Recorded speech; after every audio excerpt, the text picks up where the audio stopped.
Magandang umaga, Pilipinas. Narito ang magiging lagay ng panahon ngayong araw ng Miyerkules, 15 October 2025.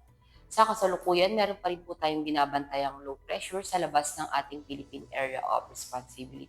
At kaninang alas 3 ng umaga, ito ay huling namataan sa layong 1,765 km east of northeastern Mindanao.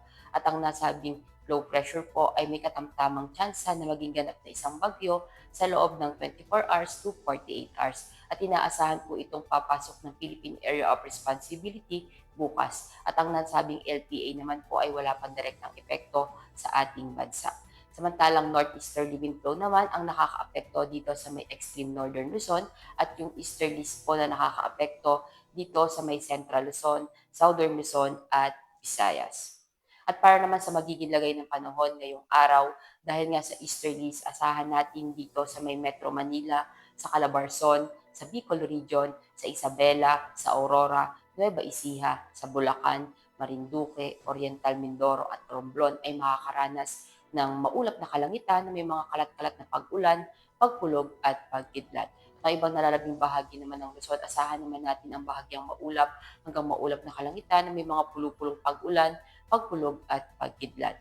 Para sa agwat ng temperatura, sa Kawayan at Philippine Rice, 24 to 33 degrees Celsius, sa Baguio, 18 to 25 degrees Celsius, sa Angeles, 24 to 32 degrees Celsius, sa Metro Manila, 25 to 33 degrees Celsius, sa Lipa, 25 to 32 degrees Celsius, sa Legazpi, 25 to 29 degrees Celsius, sa Puerto Princesa, 25 to 33 degrees Celsius, sa Kalayaan Island, 25 to 31 degrees Celsius.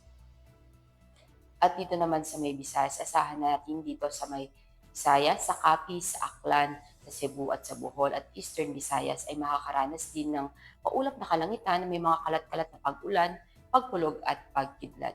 At ang ibang lalabing bahagi naman ng Visayas, gayon na rin ang Mindanao, asahan naman natin ang bahagyang maulap hanggang maulap na kalangitan na may mga pulupulong pag-ulan, pagkulog at pagkidlat. At para sa agwat ng temperatura sa Iloilo at Mactan, 25 to 31 degrees Celsius, sa Tacloban, 26 to 30 degrees Celsius, sa Cagayan de Oro, 24 to 32 degrees Celsius, sa Davao, 24 to 34 degrees Celsius, sa Zamboanga, 26 to 33 degrees Celsius. At para naman sa magiging lagay ng panahon sa mga susunod na araw, dito sa Metro Manila, asahan natin bukas ang bahagyang maulap hanggang maulap na kalangitan na may mga pulupulong pag-ulan, pagkulog at pagkidlat. At pagsapit ng Biyernes at Sabado, asahan natin ang maulap na kalangitan, may mga kalat-kalat na pag-ulan, pagkulog at pagkidlat. Gayun na rin dito sa may Cavite at sa Lipa.